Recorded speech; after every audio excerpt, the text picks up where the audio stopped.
ប៉ូលីសស្រុកខ្មែរចូលចិត្តផឹកតែខ្ញុំក៏តកាយអត្តជំនាញបានហើយសភៅគ្រួសារវាលហើយ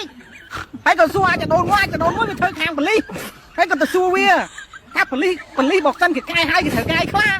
សួរចឹងហើយស្អីបើថាប៉ូលីសសុកតតែតិចតួចឲ្យគេទៅហើយគ្មានណាខ្ញុំទិញតតែអាកញ្ចប់តែហ្នឹងទៅប្រាំងកញ្ចប់ឲ្យទៅប៉ូលីសមកមកពំរិចណាមកឡើងកញ្ចប់ចប់នៅឃើញប្រាំងកញ្ចប់គីឡូគេមិនសុបាយចិត្តមិនតិចពេកទិញស្ករឲ្យថែម2គីឡូទៀតទិញថែម2គីឡូនៅតែមិនសុបាយចិត្តមកឡើងកញ្ចប់ចប់ដូចតុងចាក់ចឹង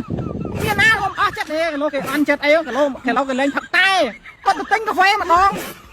ទិញកាហ្វេហើយនៅតែមិនសុបាយចិត្តក៏ទេសួរអាប្រកែកយកចរមួយវាធ្វើខាងប៉ូលីសសួរវាទៅបងឯងមិនឲ្យតតែទៀតមើលអញមិនទិញអាតែអញទិញដល់កាហ្វេទៀតបងឯងទិញអាហ្នឹងគេមិនតតែហ្នឹងទេ